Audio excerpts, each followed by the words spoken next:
Right. Good afternoon, everyone. Every economic era is characterized by having its own new abundances and its own scarcities. And one of the abundances we have in a hyper-connected world is data. But that's created a set of scarcities as well. We don't have privacy. Attention has become much harder to get to. Truth has become harder to get to. So when we think about data and the democratizing of data, what it means to banking and why banks need to think hard about it, it's good to start with an idea of why these changes have taken place.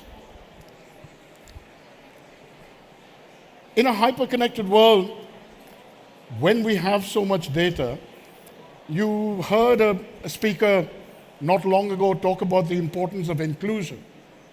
And I think that the power of enfranchisement of data is something that really has to be borne in mind when people seek to understand how data is transforming banking. Okay, the changes that are taking place are tremendous. Right?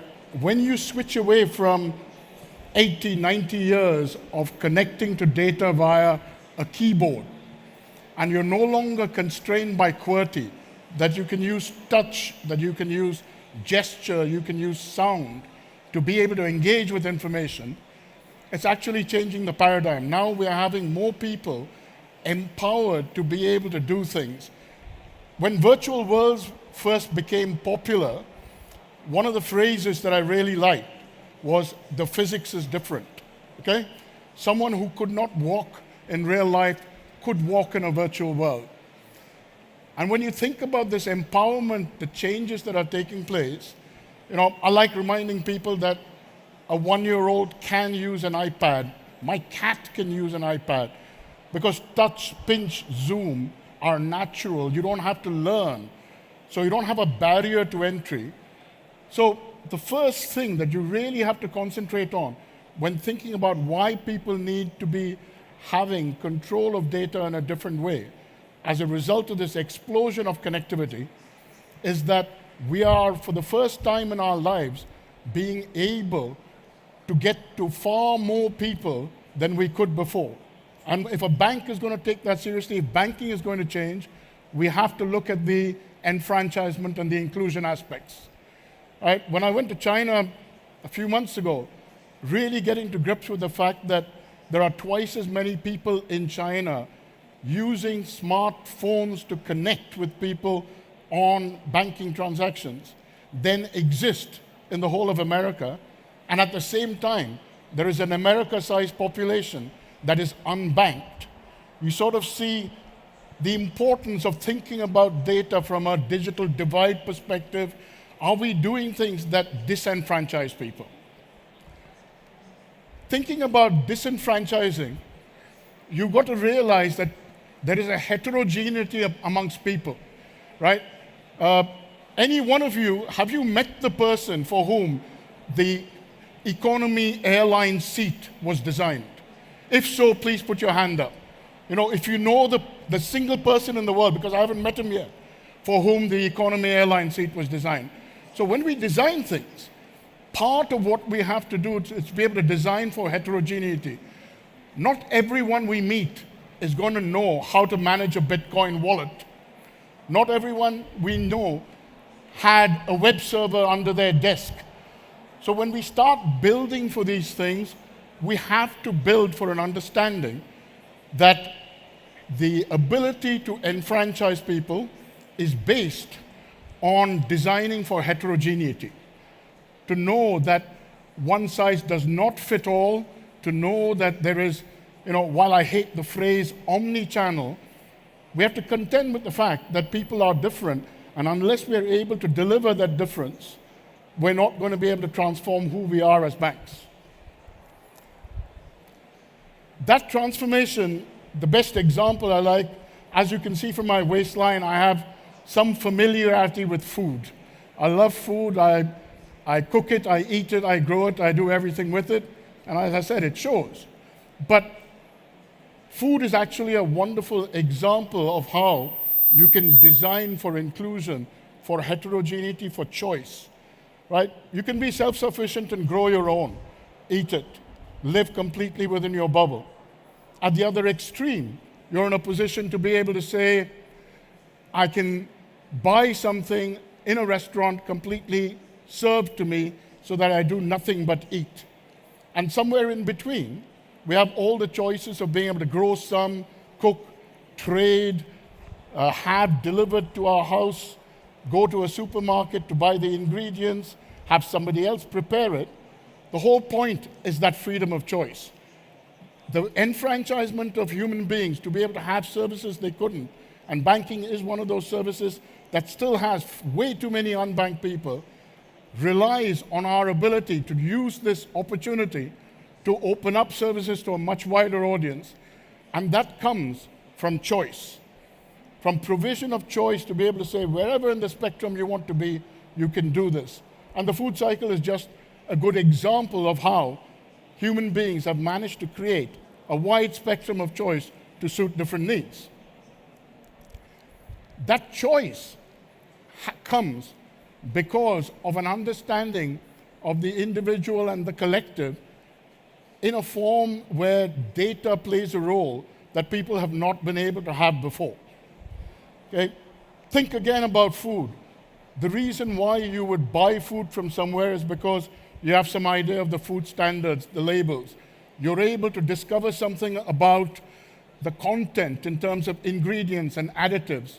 You're able to know something about the health and safety environment in which you're even able to have provenance, food from more than one country of origin, whether it is single estate when it's wine.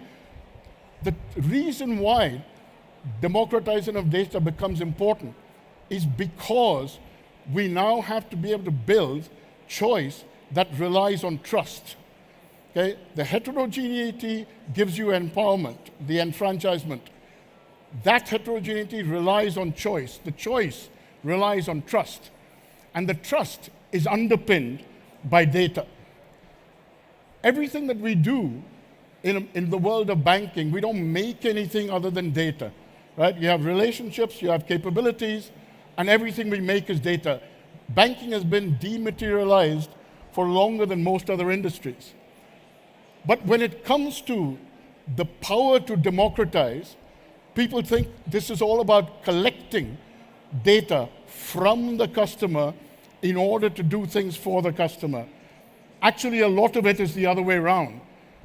What the democratizing of data relies on is an understanding that there is a clue in who owns customer data in the name. The word customer has something to do with the ownership of the data. And from that point on, as soon as you realize the customer owns the data, a series of options emerge. Firstly, if the customer owns the data, are you able to assert what data you have and for what purpose? Okay, that's what basic data protection is about. It's not regulation for regulation's sake. The first part of democratization, of empowering the customer, is to be able to say, I have this data about you for you, and this is the reason I have it. Over time, some people will want to keep their data to themselves and to drip feed it for different purposes. But like Bitcoin wallets, not everybody is going to be able to do that. And we have to recognize that any decision we make that constrains the audience we can reach is actually building barriers to entry that shouldn't be there. When you have the data, automatically after the purpose statements, the next thing that happens is, are you able to prove that notification in terms of anything being wrong or in terms of breach? Because we live in a hyper-connected world where breaches have happened. So what is the basis by which you say, not only do I have this data, but I'm going to tell you if anything goes wrong with it, and you're going to tell me if what I have is wrong. So the right to be forgotten, take down notices, challenge scenarios, and breaches, again, that have come through regulation, are all driven by this understanding of how to empower the customer around data. They're not random acts of violence by regulators. They're thinking, in this world, we need to empower the customer. And that empowering only happens when there is informed consent about the data, which requires people to know about the data, to be able to assert that it's true. Provenance of that data becomes as important as anything else. And this doesn't stop there, because we're moving into a world where more and more decisions are either driven or advised through AI. Right? AI is nothing without data. But if the data is not true, and we have some, shall we say, familiarity with fake news, and in the world we live in today, we have some real challenges, we have some real problems. And that means that part of the democratization of data happens by making sure that the customer not only knows about the data held, has the power to correct it if wrong, has the power to take it down if required, and is informed of breach. It goes one step further. How is that data being used to form algorithms? How are those algorithms kept unbiased? How do we know that the provenance of the data that's going in there is true? All these things happen with a very, very simple sort of schematic.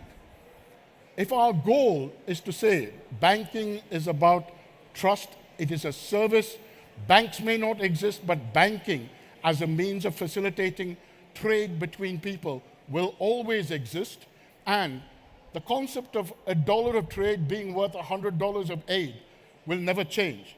Trade is part of what makes societies work together, grow together, not because growth is meaningful, but the essence of growth in terms of deepening bonds is valuable. It begins with this idea of inclusion, of enfranchisement. That is based around a function of heterogeneity, being able to understand one size does not fit all.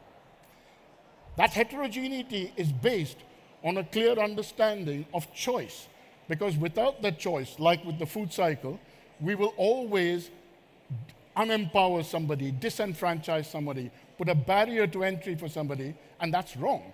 In the 21st century, we shouldn't be doing it. The choice comes because of trust, and the trust comes from transparency of data. We have to change from a world where data is something institutions suck in to inform themselves about the customer, to one where customers get the data to inform themselves, to improve their choice, to improve their understanding, to improve their accountability. And that's where we're heading, a place where we have empowered customers in a hyper-connected world with data being the underpinning of trust. Thank you for your time.